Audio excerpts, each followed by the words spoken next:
A controversial defection from the Tories to Labour, an upturn in the economy, and a new old leader for the SNP.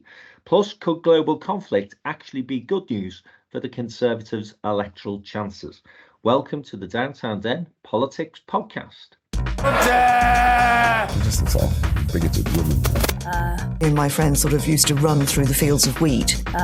You turn if you want to. The ladies not for turning. It will cost. I know words, I have the best words, but there's no better word than stupid.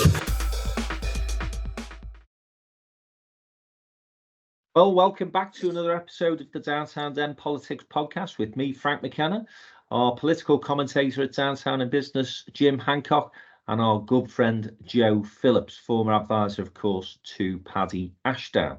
And listen, the weather has picked up this week. We've enjoyed some sunshine at last, but what's got you two hot under the collar is this defection from the Tories of Natalie Elphicke to the Labour Party. And I know that to be the case because I read both of your excellent blogs on Friday in our bulletin, our weekly bulletin, TFI Friday. And if people want to subscribe for free to that bulletin, go into our bio details for this episode and you'll see how you can do that. But let's start with you, Joe, because you were probably even more vicious than Jim in your criticism of Keir Starmer accepting Natalie Elphicke, who sensationally crossed the floor during Prime Minister's questions on Wednesday and was presented as the new Labour MP for Dover. So what do you make of it all, Joe? I think it's an absolute catastrophic misstep by Keir Starmer. I mean, just for people who don't know, who haven't had the pleasure of knowing Natalie Elphicke, she won the seat after her husband, Charlie Elphicke, was found guilty, convicted and sent to prison for sexual assault. During the time that he was accused of these assaults, Natalie Elphicke stood by him, defended him, basically rubbished the victims, went with him every day to Southwark Crown Court, held hands and said he was basically being set up because he's attractive and attracted to women.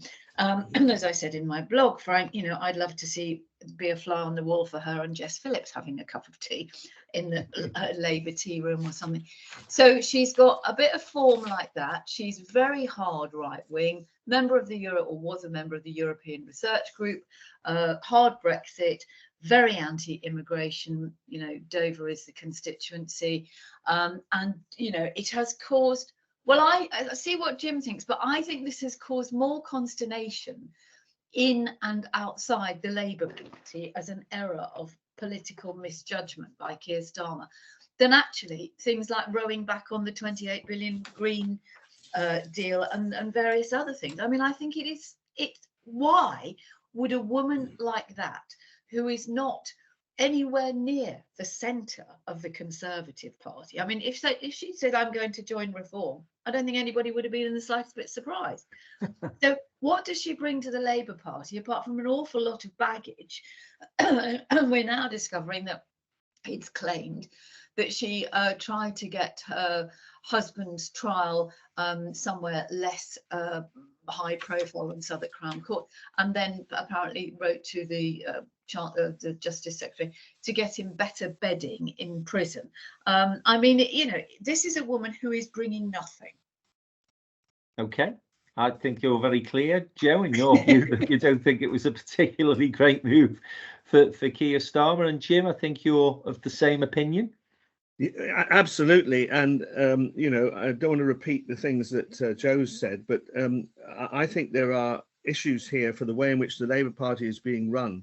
I have a very strong suspicion that this was cooked up by some of the sort of young spin doctors around Sir Keir Starmer. McSweeney, I think his name is sort of the head of the office. And these discussions took place. And it was more or less dumped on Sir Keir Starmer, and certainly dumped on the Parliamentary Labour Party, who were not consulted at all. And we've had a succession of uncomfortable, excruciating interviews since, culminating this morning with Catherine McKinnon, who's an excellent MP, front bencher for the Labour Party, being grilled by Nick Robinson, because, as Joe said, this has escalated over the weekend, and it's the old Alistair Campbell thing, you know, does a story die or has it got legs? Well, here we are a week on, and it's got plenty of legs, because the former Chancellor, Buckland, has said that he was approached a second time about, as Joe says, about the venue and that sort of thing. And Jess Phillips, the Birmingham MP, has called for an inquiry, and McKinnon was asked why shouldn't there be an inquiry, and her attempts to get round it and saying that, well, Buckland should have raised this 4 years ago, doesn't address the issue. So I think there's a number of issues here about how the Labour Party is being run. You know, how much consultation is there with MPs?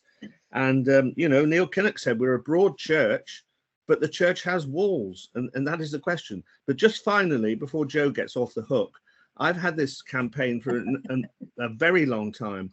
I remember before the 97 election, there were one or two defections. Peter Thurnham was a Bolton MP and defected to the Liberal Democrats, which I didn't find convincing. I mean, Thurnham wasn't as outrageous as this, but it brought me to the view, which was enhanced by the Sean Woodward affair in St Helens, when he was a former Tory, dumped on St Helens when Mary Rimmer was clearly the candidate, that if these people genuinely have had a change of heart, they should sit as independents. You know, they can say that I wish to become a Labour MP, but they should sit as independents during that Parliament and then fight, perhaps not even their own seat, or they could do that, but actually fight a marginal seat and win their spurs and win their way back into Parliament. Sorry, end of rant. No, I completely agree with you, Jim. And I think, you know, the other thing is, what is the point of a defection just a few months away from a general election if you are standing down at the general election anyway? You know, it leaves all your campaign workers and your constituents in limbo. And don't forget, Natalie Elphick's constituents, activists, were putting out leaflets on Tuesday saying how rubbish Labour were at dealing with immigration, and they were going to have an open borders. And blow me, on Wednesday she's sitting on the Labour benches. But it is just, for a man who is so cautious to a fault, this seems rash, reckless and utterly stupid, and there's no going back from it now. I mean, Labour keep on saying that they're not taking the election for granted, but I also saw an interview with John McTernan, you know, who's been an advisor to the Labour Party for a long time, on Newsnight in a very sort of casual way, saying, "Oh, you know, he's long gone, Jim. We want anyone." Yeah, He's long got McTernan's nowhere near the start. But he said, "I'd like Rees-Mogg to join us." That's what he said, which suggested to me a sort of that Labour needs to be very careful that they're not getting arrogant about winning this general election, because for reasons we're going to come on to in later discussions, you know, things are beginning to turn a little for the Conservatives. Well, John McTernan's not an advisor to the Labour Party. He's an ex-advisor to Tony Blair, so it was a long, long time ago. But let me put the alternative view to you both, because obviously you've given Keir Starmer and the Labour Party a good kicking, and Natalie Elphicke probably deserves one. But my initial reaction, because I knew nothing about this individual, was, wow, that's brilliant news for Labour, for two reasons. One, she's a Conservative crossing the floor, the second within a month. Two, she's the MP for Dover. And what is the policy that Rishi Sunak has been banging on about for months and months now? Rwanda. And what is that supposed to tackle? Well, it's supposed to tackle the boat crossings. And where do most of those boats end up? Well, of course, in the constituency of Dover. So the optics for me were good, because you've got a double hit there. You've got a Conservative crossing the floor, and you've got the Conservative that represents the constituency that so represents those boat crossings, that she's so fed up and so unconvinced by the Rwanda policy that she's joining the Labour Party. Now, I will confess, I did not know the backstory to Natalie Elphicke's election. I'm not as critical about her in terms of her reaction to the case regarding her husband and standing by him, because you can't, in my opinion, criticise the sins of the husband in this case and sort of reflect them onto the spouse. And let's face it, we've all seen people who stood by partners and wives, husbands in the past, and we've all stood back from the outside looking in, thinking, what the bloody hell are they doing? But it often happens. So I wouldn't be as critical around that. In terms of Buckland's comments, I would actually agree with the Labour MP this morning. This was such an outrage. Why didn't he raise it at the time? Bloody hell, he's the Justice Minister. Of all the people to sit on something like that for 4 years, if he felt that behaviour was out of order, then why didn't he report it to the Standards Committee? So I don't think the Conservatives have got much of a case to make against her as far as that's concerned. Here's the problem, though. The comments that she's made about immigration, very, very distasteful indeed. The comments that she's made about trade unions, not particularly helpful. And the comments that she made, as Joe did reference, about the victims within that sexual assault trial in relation to her husband. So those three things, I think you would have to say, why have Labour sort of ignored them, if you like, in terms of getting quite a quick gimmicky headline on the day of Prime Minister's questions. But as I say, I'll come back to the point. My initial reaction, and I suspect the reaction of the vast majority of people who Keir Starmer's thinking about when he's made that decision to take Natalie Elphicke into the Parliamentary Labour Party, vast majority of voters will have seen Conservative MP crossing over to the Labour benches, Dover MP. And that's the thing that Labour will be hoping sticks in the minds of most voters. And I suspect he's right in that. But given the internal controversies, it's called, Jess Phillips actually described on learning this news as a kick in the gut, I think she described it as. Yeah. I bet you Keir's thinking this morning, was the juice worth the squeeze? Because there's been so much. There has been so much controversy over the weekend from within the Labour Party. And again, Jim and I had a conversation a few months ago now about whether or not either Sunak or Starmer were really politicians. You know, do they get the politics of these things? No, they don't. And as I say, I think at one level he does, because I say most voters, I think, will just see this as a defection and they'll see the Dover thing. But in terms of that internal party management, when he's already got the left wing very, very unhappy, and it does leave him open. I'll ask you you guys this question. It does leave him open to the question. Just well, what happens to Diane Abbott then, and what happens to Jeremy Corbyn? Yeah. Because as much as, and particularly Diane Abbott, if you look at the statement that she made, which she apologised for almost immediately, by the way, in comparison to some of the things that Natalie Elphicke has said, then that's where Starmer, I think, is going to get himself into some difficulties. Yes, it was interesting. It was all missed in the storm of the defection, but a Labour MP called Kate Ossimore was readmitted to the party, and that doesn't spell well for Diane Abbott, because if you're going to do that, you're going to bring Kate Ossimore back. You know, the opportunity to readmit Kate. You see, that would have been a better orchestration of it, you know, in terms of whether Starmer's a politician and also whether he's actually in control of what's going on. You know, he could have said, look, we are a broad church. We're settling our differences with Diane. We're bringing in this Tory and Kate Ossimore and do it as a package. But we're left asking that question. Yes. And just another point on the optics. Because I completely agree with what Jim's just said, but just on the optics, I mean, Natalie Elphicke crossing the floor on Wednesday, just before PMQs, totally overshadowed the brilliant Blackpool by-election victory, which is what they should have been celebrating. And I would have thought that anybody who'd worked their socks off campaigning in all of those local and mayoral elections and that by-election would be mightily pissed off that it's all been eclipsed by this ghastly woman from Dover who's going to sit on the Labour Party benches for a few weeks.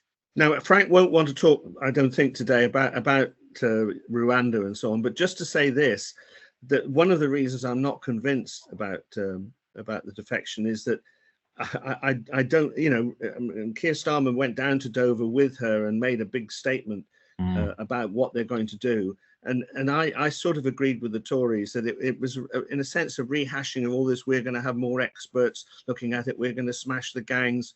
Now, are we saying to ourselves that Natalie Elphicke, who has previously been very, very keen on the Rwanda thing, is convinced that that alternative is really what she believes?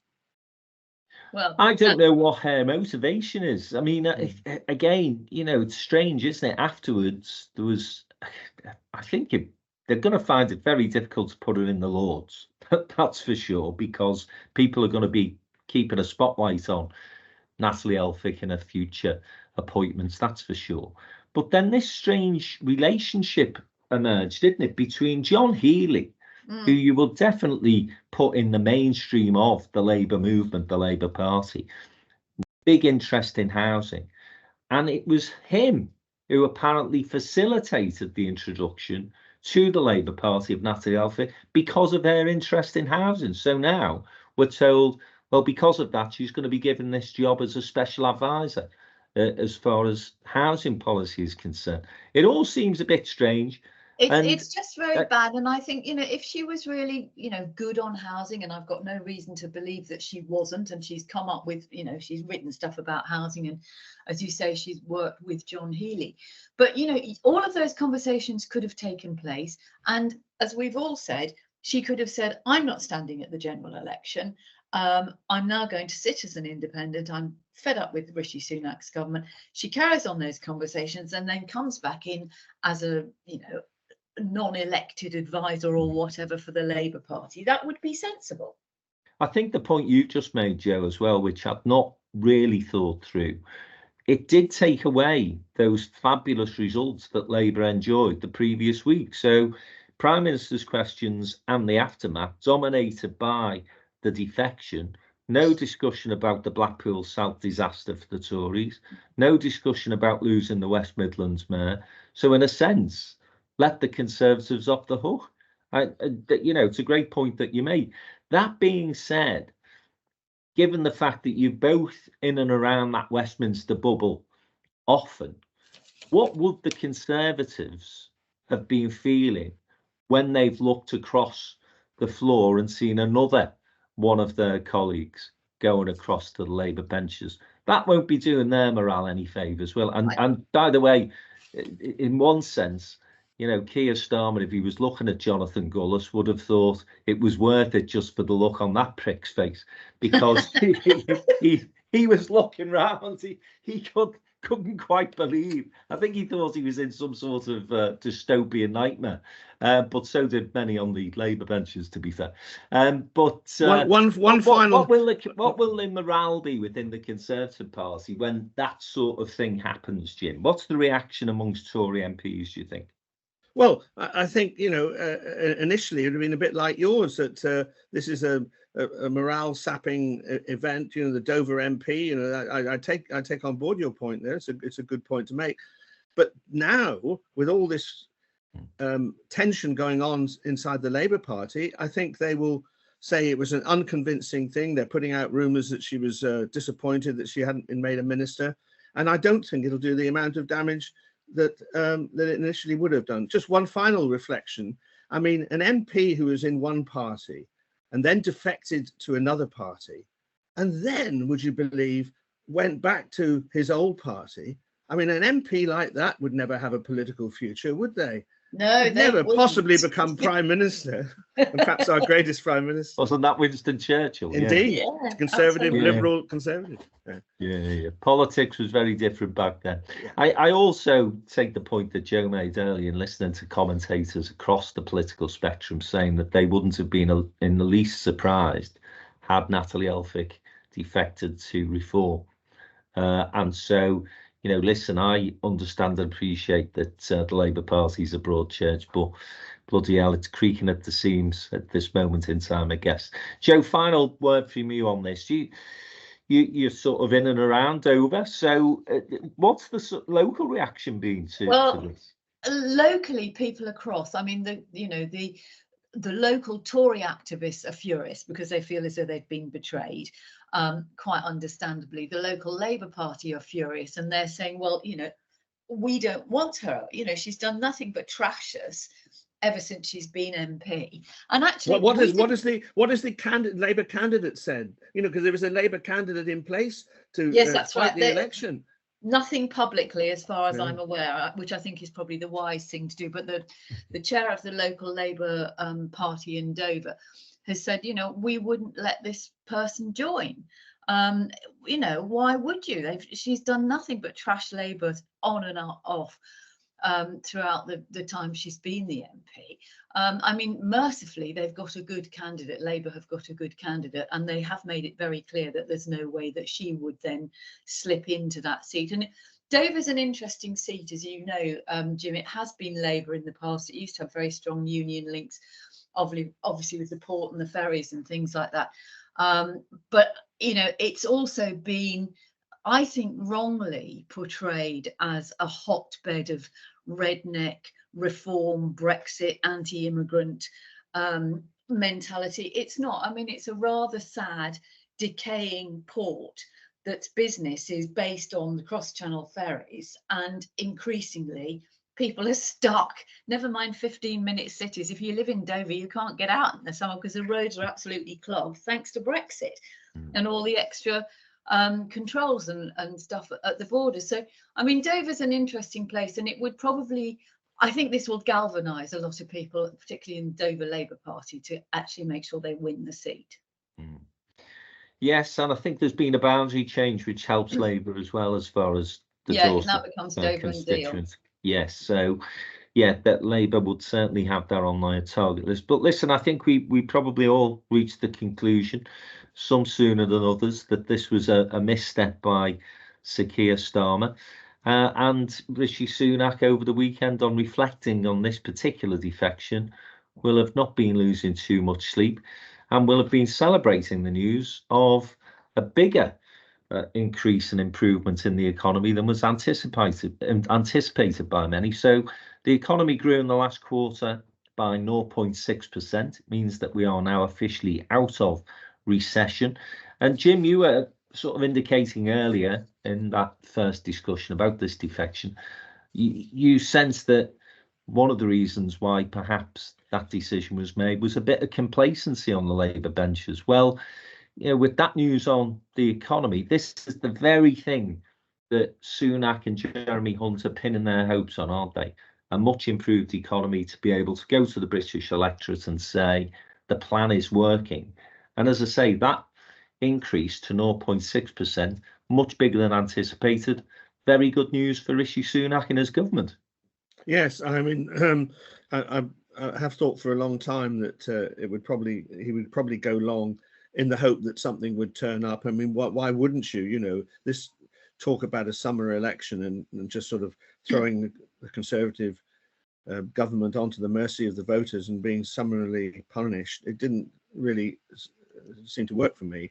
I've always thought they'd play it long. I mean, there's increasing speculation of a September budget now with a 2p income tax cut or something like that, which would be outrageous in terms of the political irresponsibility in the light of the fact that the whole economic debate is absolutely on a knife edge, because a lot of things have been promised for the next parliament, which we know will have to be redeemed in terms of higher taxes, but that's the way we might go. But to your substantive point, yeah, we've seen that higher growth rate than was anticipated, and more significantly, the governor of the Bank of England, I think the votes for an interest rate cut on his panel are now growing, and I think we can anticipate in the summer one or two announcements which will actually bring down mortgage rates. So the point is then that the narrative starts to be, you know, because the Conservatives go on and on about this, we've got a plan, and you know, the economic plan not coming into reality, not undoing the damage of trust and so on, but you know, it's the mood music, as you frequently remind us, Frank and Joe. It's the mood music, and I just think things will get tougher for the Labour Party in the summer if the economic indicators are moving in the right direction. Then it'll be a judgment where the British people will say, well, you know, okay, it's a minor recovery, and we've had a lot of suffering, and we're going to punish them for that, or whether they start to think, you know, and this is why Rachel Reeves' role in this whole project is absolutely crucial.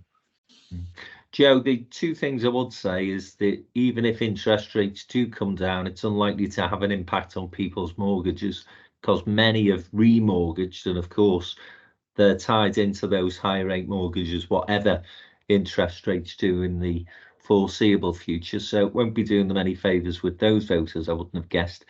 And again, economists, if you read the broadsheets over the weekend, were saying, well, 0.6% may have been a surprise to some, but actually because of the early Easter, it shouldn't have been, which is a surprise, because the early Easter has meant that people, for example, in the visitor economy and retail, enjoyed a much better April than is usually the case. That being said, the backdrop of this is improved economy, fitting in with that narrative that Hunt and Sunak have been driving for months and months now, which is we've got a plan, trust us, you can't trust Labour with the economy. But I think this goes back to the point that you've said before, Frank, about the political acumen or intuitive politician within Rishi Sunak. You can keep quoting figures. You can say, oh, this is happening, look at the stats, look at the figures. The reality is what people feel. Many people's fixed mortgages are coming to an end around about now. So they are now going to struggle to get, a better price or as good a price. And that's all down to Liz Truss. There's no getting away from it. There's the cost of food and everything, which even if you say inflation is coming down, you and I and everybody who goes shopping knows that it is still a lot more expensive than it was a year ago to buy the same things that you were buying a year ago. We've had very, very bad and a lot of wet weather. That's going to have a huge impact on the cost of food and the availability of food. And we've got sort of climate problems around the world, which are having an impact on everything from, cocoa and chocolate to oil and flour and wheat and everything else. So that all has a knock-on effect. If we have a wet summer and we don't get, the benefit of people going out feeling good, spending money locally, visitor and tourist economy, then that's a potential hit as well. So I think, whilst it is good news and anything that, makes the economy more stable and makes people feel better off is good, people's wages are still not catching up with the stuff that they've had to pay for in the last few years. We're only back to where we were a few years ago. We're not seeing much progress. And meantime, the big elephant in the room, and if I was advising the Labour Party, is, yeah, this is great, this is fantastic, but what are you going to do about public services? On the one hand, you say the economy is improving, and on the other hand, you say, but we're going to prosecute everybody who's on a carer's allowance if they work 1 minute over the permitted rate. So you've got all of that stuff, and I think it's this disconnect. And in a sense, over the weekend, when I was listening to Nadhim Zahawi, who is also standing down to go and presumably do a little look at his accounting in and out books, to deal with the taxman. People like him and Rishi Sunak are so fabulously wealthy. They have no concept of what the difference 10p on a packet of biscuits or a little, fewer tea bags in the box is going to make to people who are really struggling, and it's that whole insecurity. And it's an insecurity that is economically based, but it's the insecurity of accommodation, rented accommodation. It's the insecurity of jobs, temporary jobs. It's the insecurity of knowing what's around the corner, because I think, the shocks that we have all had collectively and individually, not all of it can be blamed on the government, of course, because of COVID and the war in Ukraine, but those have such a huge impact. And I think, we've still got a war in the Middle East, we've still got a war in Ukraine, we've still got an awful lot of stuff going on. And I think if Rishi Sunak is pinning everything on a 0.6% growth, then he is perhaps a bit foolish. What did we make? Reeves was sorry, Joe. Rachel Reeves preempted the announcement of the anticipated growth in the economy, didn't she, by saying that the government was about to gaslight the British public. And again, I thought that was clever politics. Yeah. Because you're quite right, Joe. A lot of people will be sat at home listening to Rishi Sunak telling them how good things are goes back to, who was the Prime Minister who said you've never added to good? Was it Macmillan? Yeah. So he may fall victim of that, Jim, mightn't he? And as I say, I think Rachel Reeves played that well. So she's preempted the announcements and said, they're going to gaslight you here, guys. And then when the announcement was made, she said the government shouldn't be doing a lap of honour. You know, it's all their fault that we're in this position as it is. Yes, well, there's a politician for you, and Rachel Reeves is running it politically, and she was right to get in ahead of it. Although that particular move was a good one, but I just feel that, and I absolutely accept everything that Jo says, and I'm sure she's right. You know that it won't make a difference, but I just think it will make the election more competitive. Let me put it like that. And clearly, I don't know what we all make of Neil Kinnock's interview. Because in the interview where he made this remark about we're a broad church, but we have walls, but he also went on to sort of warn Labour about the 1992 experience, which obviously was a searing one for him. You know, he was on the brink of victory, or people thought he was, and then it all fell away. And he was really issuing some, you know, quite stern warnings. He appearing to be a bit worried about it. I don't know what we made of that.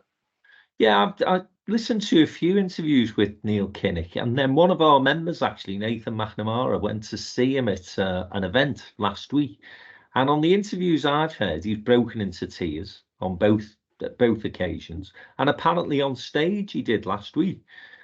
He's not in the best emotional state at the moment because I believe Glynis is really poorly. She passed away, didn't she? Yeah, she passed away. Yeah. And you know, went through that terrible disease that is Alzheimer's, which must have taken a terrible chore on him. I'm not sure whether Neil should be. I don't know him well. You know him quite well, I think, Jim. Yeah, very well. Yeah. So I'm not sure whether he's in the best place to be making these sort of pronouncements at the moment.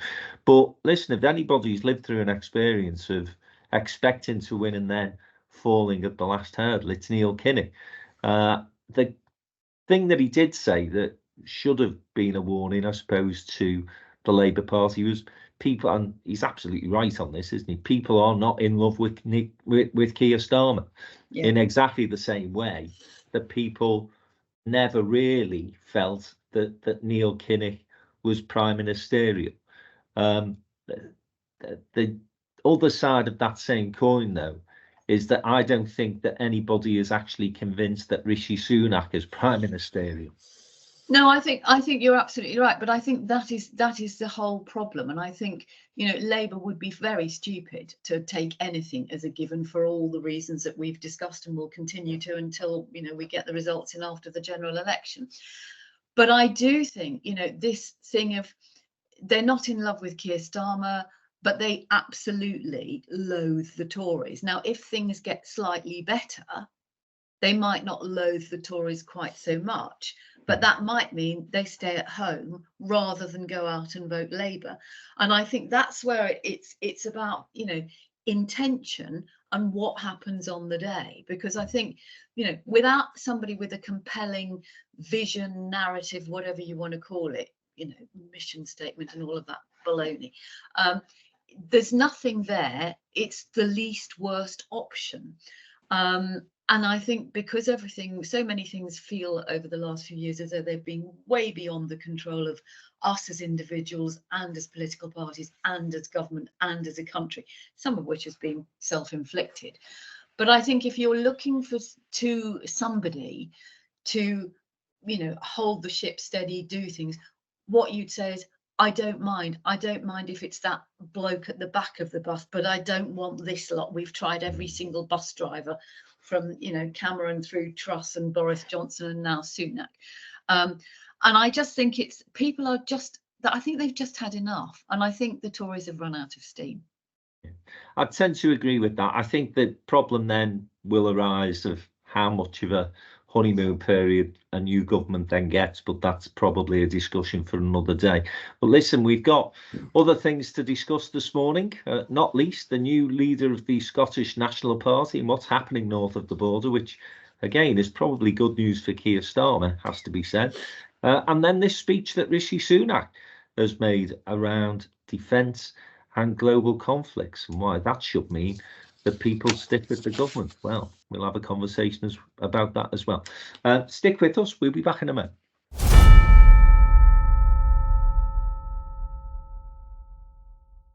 Hi, I'm Frank McKenna, the Chief Executive and Group Chairman of Downtown in Business, and we are currently taking votes for the City of Liverpool Business Awards, the City of Manchester Business Awards, and the City of Birmingham Business Awards. So if you want to vote for your favourites, please go to our website, all the W's, downtowninbusiness.com, vote for the company or the individual who you think is deserving of a business award in 2024, and find out all the details of how you can get a seat at those three great events. So that's the City of Liverpool Business Award on the 4th of July at Sefton Park Palmhouse, and then in the autumn we're at the Lowry for the Manchester event, and we're at Bank, the fantastic restaurant in Birmingham, for the City of Birmingham Business Award. So get voting, get booking your tickets, and we look forward to celebrating with all those fantastic winners when those awards events come around.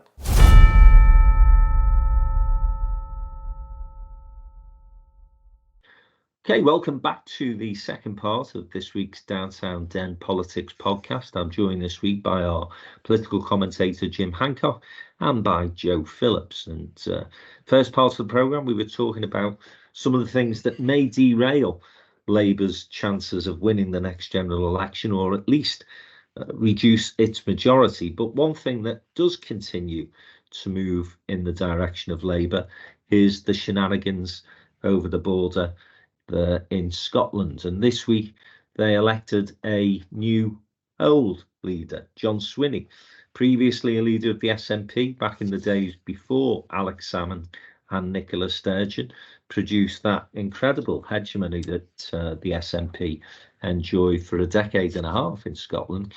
Seems to me, Joe, that he's trying to hold this. I mean, we talk about Labour being a broad church and the Tories having these five families. This alliance of independents, people who want independence for Scotland, that came together for that one issue, seems to me that he's going to have a job holding this together as John Swinney. Yeah, I think so. I mean, he's a good bloke. He's been around a long time. He's experienced. He's well respected. But I think, as we were saying about the Conservatives, in a sense, I think the SNP have run out of steam.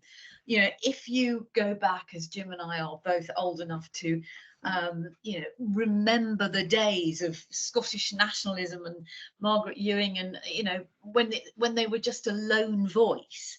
And then you think about, the charisma and energy of Alex Salmond, followed by Nicola Sturgeon, and then how it's unravelled. And of course, one of the reasons that the SNP shot to such prominence in Scotland was because Labour took their Scottish voters for granted. And it was Labour's losses that gave the SNP such a stranglehold and a stronghold.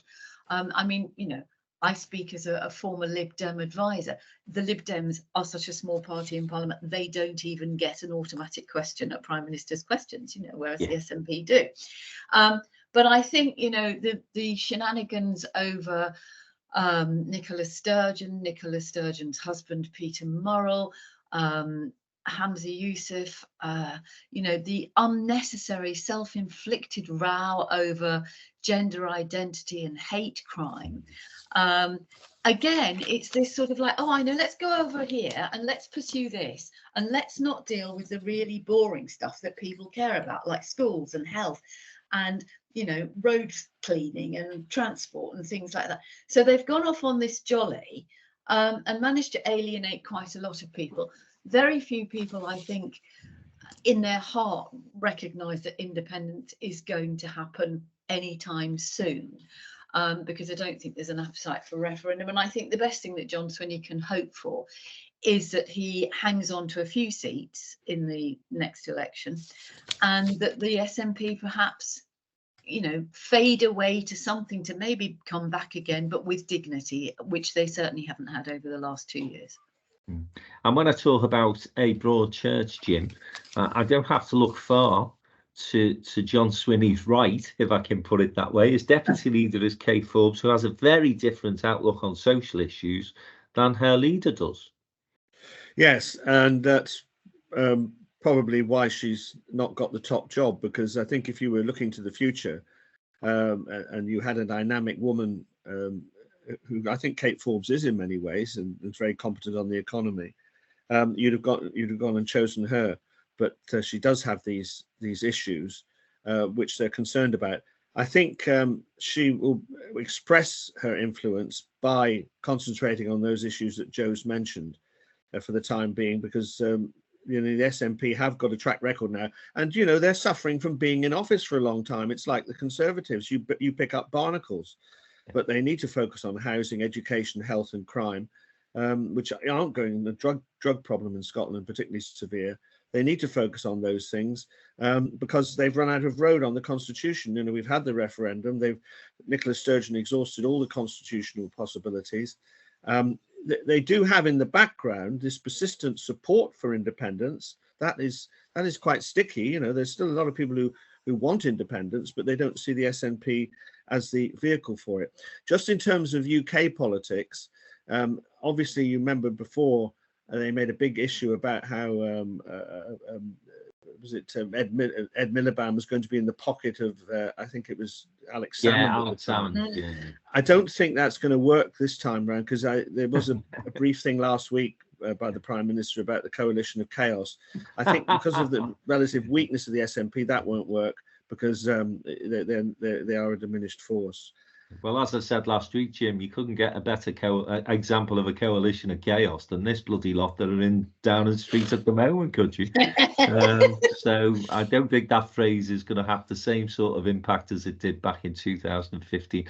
Also, we've been a bit critical of Keir Starmer this morning, rightly so, I think, but nonetheless, in the broad context of the job that he's done, I think you'd have to say that he's in a far stronger position than Ed Miliband was, and he looks a much stronger leader than Ed Miliband did. So sticking Keir Starmer in anybody's pocket, again, I just think the optics of that simply don't work. So we would expect, I think, Labour to pick up far more seats in Scotland than they did at the last election. I think did they get one or two, Jim? One.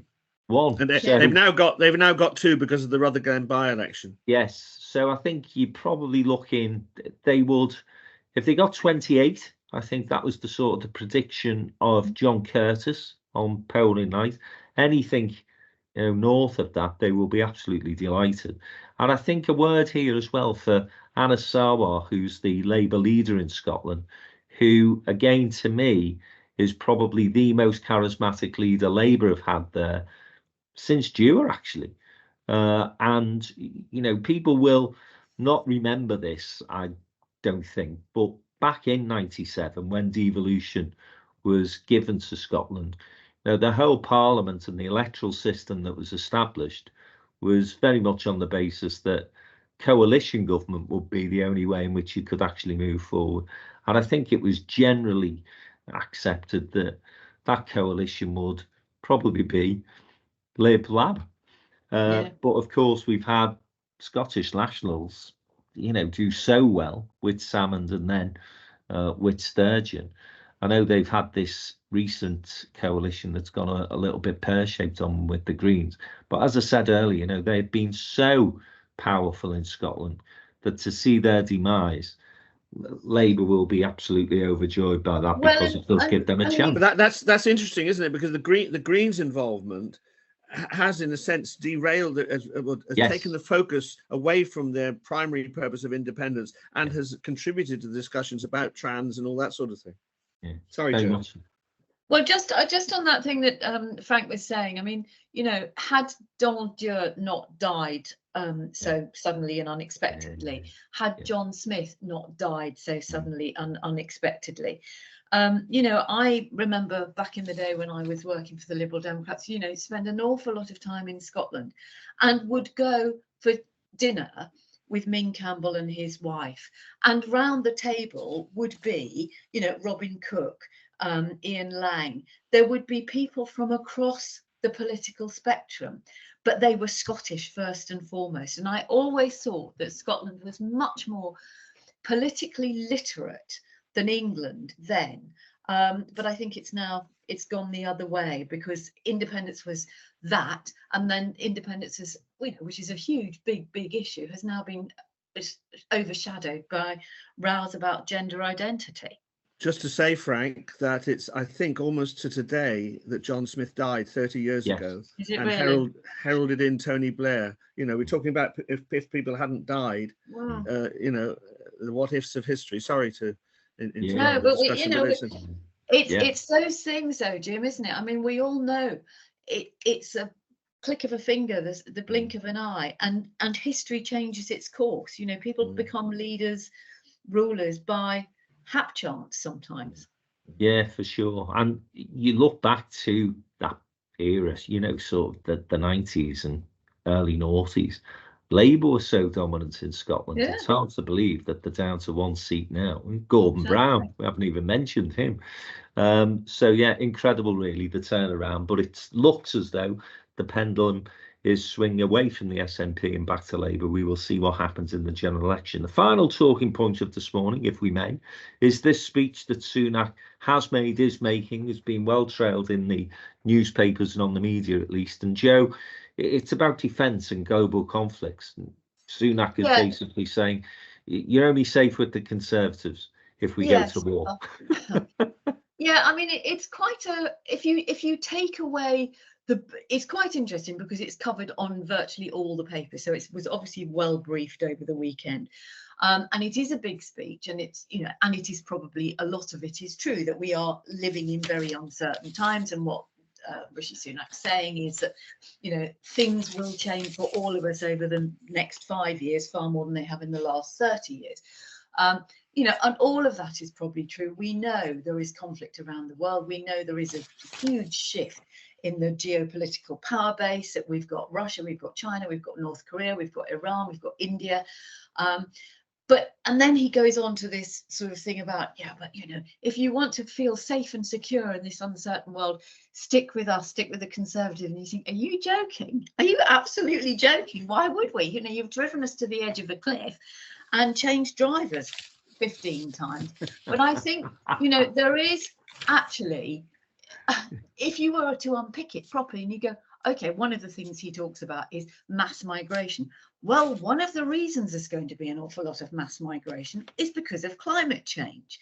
And people will be fleeing from inhospitable parts of the uninhabitable parts of the world, where it's either too hot or it's underwater or there's crop failure and famine. Now, this is a government that has rowed back so far on climate change and its commitments and its legislative agreements, actually going back to the Paris Accord and things like that, that you sort of think, well, we're getting back to flat earth with this lot. Yeah. They can't even do it in this country. So you can't, on the one hand, talk about that. You can't also talk about, we're going to be strong on defence, when they have significantly underinvested in defence and in defence capability for years and years and years. And it's only now that they're suddenly going, okay, yeah, 2.5. But they have also ignored the warnings from a number of people, within and outside the security services and the military, saying we need to do more to combat things like fake news. But, Rishi Sunak's answer to this is, I've got a bold plan. Well, I don't know whether he's watched Blackadder recently, but he's beginning to sound a little bit more like Baldrick with every plan he comes up with. Yeah, it is all starting to sound a bit strange. Even the commentators, the interviews have started taking the piss out of them now, haven't they? And almost preempt the question with, are you going to tell us about your plan? Yes. So that phrase again, it's a bit like the coalition of chaos. It's becoming a bit tiresome. The one thing I will say about defence, listen, this would have been something that absolutely could have killed Labour stone dead had Jeremy Corbyn still been leader, for example, because nobody trusted Corbyn with the security of the country, I don't think, or very few people did. The other thing I'd say, Jim, is that if you were to look as a voter, don't particularly follow politics closely, and you see our Foreign Secretary at the moment being able to open the doors to the White House, get in to see Donald Trump, who may well become the president later this year, go and see world leaders across the globe, and that you look at his counterpart, David Lammy, is that something that could play at a general election? Or are foreign affairs so far down people's list of priorities that actually it's not going to make that much of an impact? Well, this again goes to playing it long for the general election.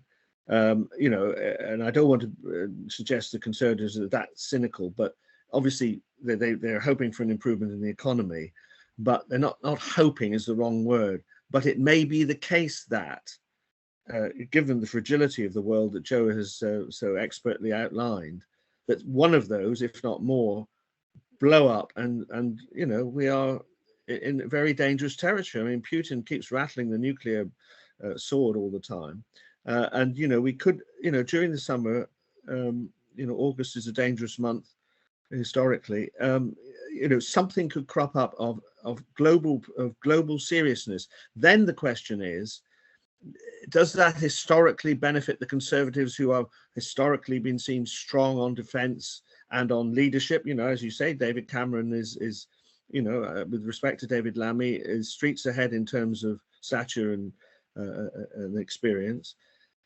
Does that actually shift the dial in terms of the domestic election?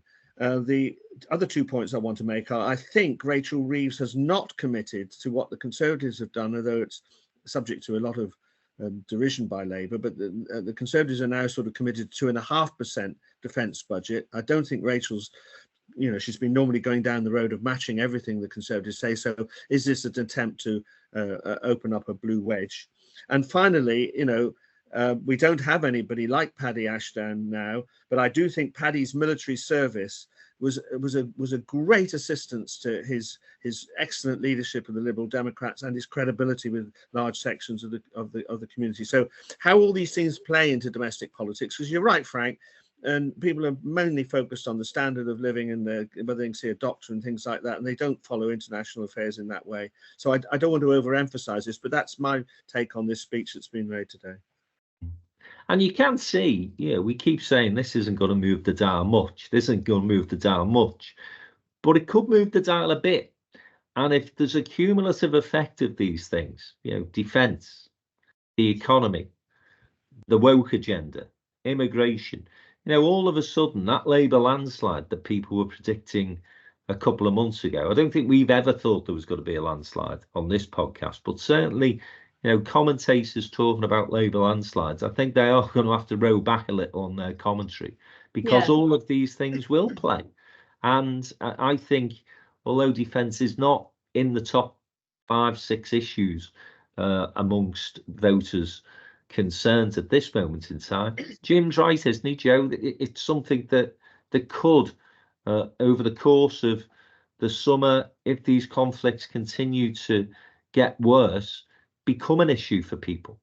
Oh, yes. And I think, you know, you could say, oh, well, nobody thinks about defence because we can't see the benefit of where the money's going when the library's closing and, you know, the leisure centres close and all of that sort of stuff. But I think, you know, we are, you know, we have got war on mainland Europe. And depending what happens in Ukraine, which isn't looking particularly hopeful at the moment, and depending how far Putin is prepared to go, and if you then end up in a wider conflict, you know, you then start to think about recruitment. You might have to think about some sort of conscription, at which point it comes very close to home. And we've already seen the, you know, the huge and very, very strongly held views about Gaza. You know, it's not our government, it's not near us, but people do feel genuinely vexed, angry, upset, and all of those things, and are taking to the streets. And we've seen that play out in local election results to the detriment of the Labour Party. So I think people do care. They also care, I think, about what impact it has, and it goes back again to our economic conversation earlier. When you have conflict, there will be an impact on the economy, and that will hit you at home. And so I think it does come closer, and these things have a very nasty habit of suddenly escalating into something that happens very quickly. And I think, it might not play out, but if you want to position yourself as a leader on the world stage, which is the traditional way that, politicians who've run out of steam on the domestic front, I know I'm going to look really, really important. Look at Tony Blair. That's what they do. So we'll see. Yeah, I think he's vacated that space to Cameron, though, hasn't he? That is the strange thing about Sunak, is that, I don't know whether that's clever politics or whether he's just not that interested in international politics, but to give that role to somebody like Cameron, who was clearly going to use it as a high-profile position that sort of, it's reinvigorated his political career, hasn't it? Strange appointment at many levels, but people do recognise him. He does have that stature, and as I say, he's able to open doors across the globe that no other foreign secretary, certainly a David Lammy type character, would be able to do. Or Liz Truss. Don't forget Liz Truss was foreign secretary. Yeah, and Liz, of course, is running around flogging a book now to all those former prime ministers that she got to meet during her 45-day tenure. Listen, the big thing for me, on the foreign affairs agenda is going to be the American election, isn't it? It's all hinges on that. And again, to sort of put into context the announcement around defence spending, which Jim has referenced, Aldershot went Labour for the first time as a local authority in the May elections, just a few days after Sunak made the announcement on defence spending. And if you unpick that in the way that Labour was able to do very quickly, then the amount that the Conservatives are promising to spend is much, much reduced from that 60 billion headline figure that Grant Shapps was shouting about. So I think Labour are comfortable on the basis that in a debate about defence, which you would inevitably have to have, then actually she would be able to meet that figure without saying we're going to spend 60 billion quid. So we'll see. Listen, that is another issue that we will have to keep an eye on, and one no doubt that we'll come back to in a future episode of the Downtown Den Politics podcast. But for now, we will leave you for another week, and we'll see what the next 7 days have in store for us. Rishi Sunak will be hoping for more of the same, and is probably keeping everything crossed for Southampton to win the second leg of their playoff final, because if you didn't know, Sunak's a Saints fan. So for that alone, come on West Brom. Anyway, guys, see you all again next week. Thanks for listening, and enjoy your week.